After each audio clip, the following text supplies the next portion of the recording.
He sat up under the gables over the second floor of the house, and peered on out from his fables like he was playing cat and mouse.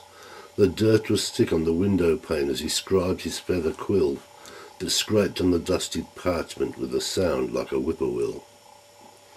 The hood that covered his features, fully encrusted there with dust, had hung in one of the niches under an archway covered in rust. He'd worn it over 100 years since his face became a skull, and frightened a little pantry maid in the house of Never Gull.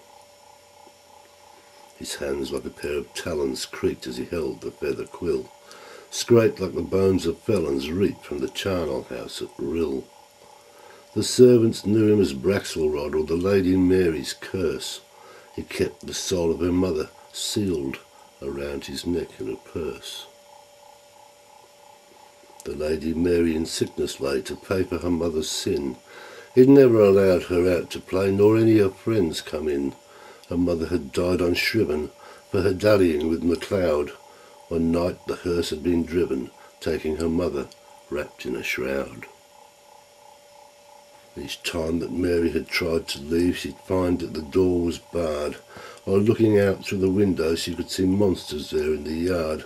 The monsters conjured by Braxelrod from the demons deep in his soul, where love had turned to the festering of a hate that had to be told. He never moved from the gables where he scribbled his tales of woe. His needs were few and were simple, and supplied by the maid below. He'd send a note to the pantry maid, and he'd start the note with, "Please, if it's not too much, I would like to sup, and I'm partial to cottage cheese."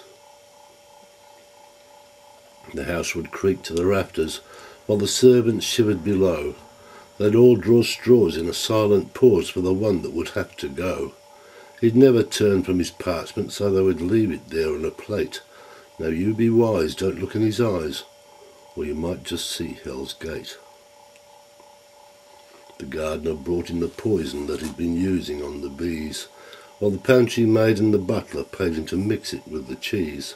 Then late on a grim and starlit night they heard when he gasped and fell, and the demons out in the outer yard took off on their way to hell. The house sits deep in a misty vale, cut off from the world outside. There isn't a single story left, so the mist is thick and wide.